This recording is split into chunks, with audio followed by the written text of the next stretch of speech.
नमस्कार साथियों, एक बार फिर से आप सभी का बहुत बहुत स्वागत है लोधई क्लासेस के बीए प्लेटफॉर्म पर। दोस्तों, आज हम भारतीय संविधान के अंतर्गत जो शॉर्ट सीरीज हमारी चल रही है उसमें एक और नए टॉपिक पर आज हम बात करेंगे।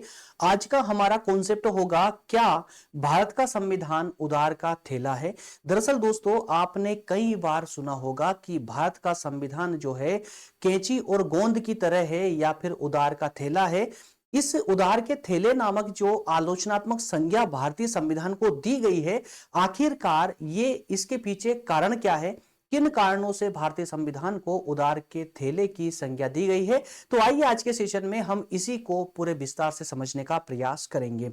बढ़ते हैं आगे सेशन में। दोस्तों, आगे बढ़े उससे पहले जो नए छात्र हैं, पहली बार सेशन को देख रहे हैं, उनको बता दें कि प्लेलिस्ट में अगर यदि आप जाते हैं तो मेरे द्वारा यूट्यूब पर फ्री कोर्सेज जो लॉन्च किए गए हैं उन सब तक आप अपनी पहुंच आसानी से बना पाएंगे। और आपके बीए में चाहे बीए फर्स्ट हो, सेकंड हो या थर्ड ईयर हो, आप अपने सभी सब्जेक्ट पूरे डिटेल में, पूरे विस्तार से नोट्स के साथ में आप हमारे साथ निशुल्क रूप से पढ़ सकते हैं। जाना है आपको प्लेलिस्ट में, वहां पर आपको अपना सब्जेक्ट सर्च करना है, आसानी से आपको सब्जेक्ट मिल जाएगा और वहीं से आप स्टडी प्रारंभ कर सकते हैं।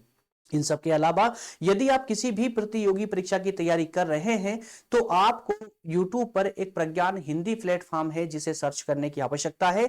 यहां पर आपको यूपीएससी जैसे या और स्टेट पीसीएस या पुलिस या ऑल जो भी कॉम्पिटिटिव एग्जाम होते हैं उन सभी, इवन वनडे एग्जाम तक की सभी की तैयारी जो है इस प्लेटफॉर्म पर निःशुल्क रूप से करवाई जा रही है, जिसे आप YouTube पे जाकर के आसानी से क्लासेस को ज्वाइन कर सकते हैं।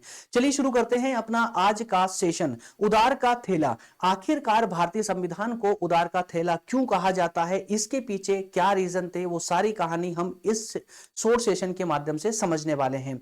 दोस्तों, भारत के संविधान निर्माताओं ने अपने संविधान को व्यवहारिक एवं उत्तम संविधान बनाने के लिए विश्व के कई देशों के संविधान का अध्ययन किया और उनसे जो भी अच्छी बातें और सकारात्मक बातें थी उन्हें प्राप्त करके, उन्हें ग्रहण करके भारतीय संविधान को तैयार किया।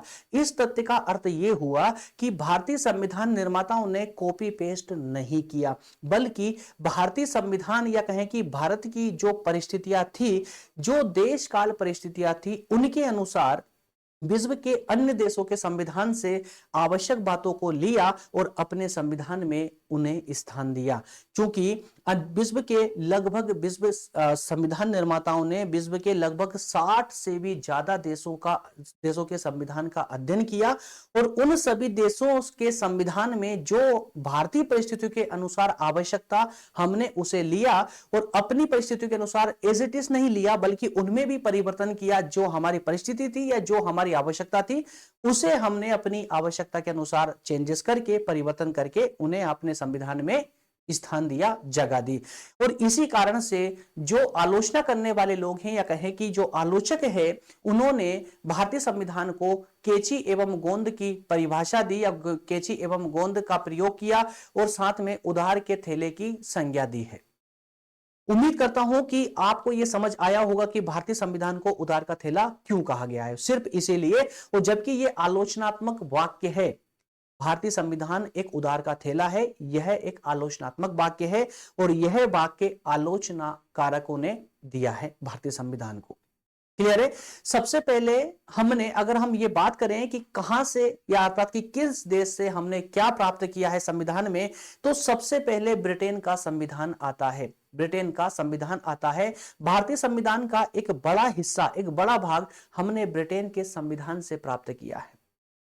ब्रिटेन के संविधान से ही हमने संसदीय शासन प्रणाली को प्राप्त किया है। संसदीय शासन प्रणाली जो आज हमारे देश में कार्य कर रही है, उसे हमने ब्रिटेन के संविधान से ही लिया है।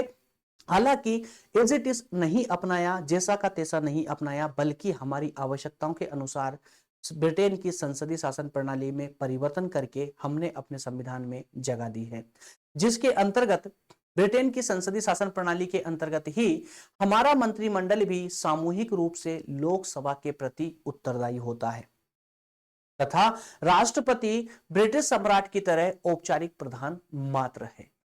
हालांकि ब्रिटेन की तरह हमारे राष्ट्रपति ब्रिटेन के सम्राट की तरह इतने कमजोर नहीं है, बल्कि उनको कुछ शक्तियां भी दी गई है जो ब्रिटेन के राष्ट्र सम्राट को नहीं दी गई है। तो इससे प्रतीत होता है कि हमने दुनिया के अन्य देशों के संविधानों से आवश्यक सामग्री को लिया जरूर है, लेकिन ऐसा का ऐसा नहीं, बल्कि हमने अपनी आवश्यकताओं के अनुसार उसमें परिवर्तन करके प्राप्त किया है। ब्रिटिश संसद की तरह ही हमारी लोकसभा देश की राजनीतिक गतिविधियों का केंद्र बना दी गई है, अर्थात कि देश की वास्तविक प्रशासन का संचालन जो है हमारी लोकसभा के द्वारा ही किया जाता है। इसके अलावा ये इंग्लिश कंटेंट में भी यही कंटेंट या कहें कि ये टॉपिक अवेलेबल है, जो भी इंग्लिश मीडियम वाले स्टूडेंट हैं यहां से प्राप्त कर सकते हैं। इसके अलावा यदि हम बात करें अन्य देशों की दोस्तों, तो अमेरिका के संविधान के जो सिद्धांत हैं, जो प्रमुख सिद्धांत है, उनका प्रभाव भी हमारे संविधान पर दिखाई देता है। जैसे संघात्मक शासन व्यवस्था, मौलिक अधिकार, स्वतंत्र और निष्पक्ष सर्वोच्च न्यायालय, सुप्रीम कोर्ट हमारा, और न्यायिक पुनरीक्षण का सिद्धांत, ये सब हमने अमेरिका के संविधान से ही प्राप्त किए हैं।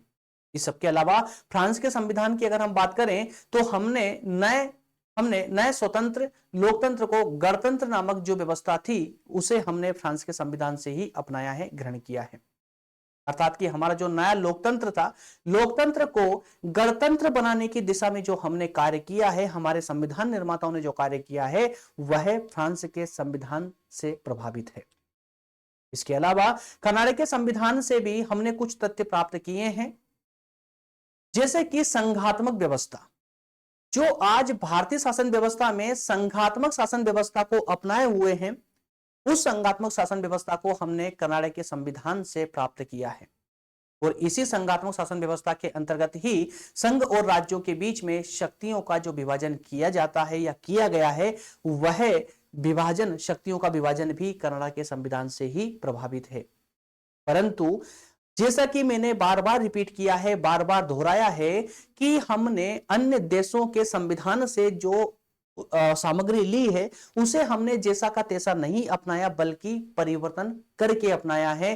तो ये कनाडा के संविधान से जब हमने संघात्मक शासन व्यवस्था को लेते हुए संघ और राज्यों के बीच में शक्तियों का विभाजन किया, चूंकि कनाडा के संविधान में सिर्फ संघ सूची और राज्य सूची के नाम से 2 सूचियां मात्र अवेलेबल थी, लेकिन हमने एक और तीसरी सूची का भी भारतीय संविधान में स्थान दिया, जिसे तीसरी सूची के रूप में, जिसे समवर्ती सूची के रूप में इसे जोड़ा गया, समवर्ती सूची। ठीक है, तो जो ऑस्ट्रेलिया के संविधान की देन कही जा सकती है। बात समझ आई? तो कनाडा के संविधान से हमने संघ सूची और राज्य सूची को लिया, तो हमने ऑस्ट्रेलिया के संविधान से समवर्ती सूची को प्राप्त किया। इसी प्रकार से आयरिश के संविधान से भी हमारे संविधान निर्माताओं ने राज्य के नीति निर्देशक सिद्धांतों की प्रेरणा ली। राज्य के नीति निर्देशक सिद्धांत डीपीएसपी जो है हमारे संविधान में, उनका वर्णन जो किया, डीपीएसपी का जो वर्णन किया गया है संविधान में, वह आयरिश के संविधान से प्रभावित है। उसी प्रकार से न्याय का समान संरक्षण का क्षेत्र परिभाषित करते हुए हमारे सर्वोच्च न्यायालय की जो व्याख्या है, उस विषय पर अमेरिका के सर्वोच्च न्यायालय की व्याख्या मिलती जुलती नजर आती है। अर्थात कि अमेरिका का जो सर्वोच्च न्यायालय है, उसी प्रकार से उतनी ही पावर, उतनी ही शक्ति हमने भी या हमारे संविधान निर्माताओं ने भारतीय सर्वोच्च न्यायालय को प्रदान की है। अंतिम रूप से हम ये कह सकते हैं, इतना डिस्कस होने के बाद में हम ये स्पष्ट रूप से कह सकते हैं कि जी हां, भारतीय संविधान विश्व के अन्य देशों के संविधान से प्रभावित अवश्य है, और वहां से हमने सामग्री भी आवश्यक रूप से प्राप्त की है, लेकिन वह सामग्री हमने भारतीय परिस्थितियों के अनुसार, भारतीय आवश्यकताओं के अनुसार उस सामग्री को भारतीय संविधान में स्थान दिया गया है। इसलिए आलोचना के तौर पर हम भारतीय संविधान को उदार का थैला अवश्य कह सकते हैं, लेकिन यह परिभाषा पूर्णता नहीं हो सकती। ओके फ्रेंड्स, तो इसी के साथ में हमारा आज का ये छोटा सा कॉन्सेप्ट होता है कंप्लीट। अगले सेशन में फिर से एक नया टॉपिक आप लोगों के लिए लेकर के हम आएंगे। तब तक के लिए जो है धन्यवाद दोस्तों, और सेशन को प्रमोट करते रहिएगा। यदि आप लोगों के लिए शॉर्ट सेशन हेल्पफुल नजर आ रहा है आप लोगों को, तो बिल्कुल आप कमेंट कर सकते हैं। कमेंट करके हमें थोड़ा सा मोटिवेट जरूर कीजिएगा। मिलेंगे अगले सेशन में। बहुत बहुत धन्यवाद। Thank you so much.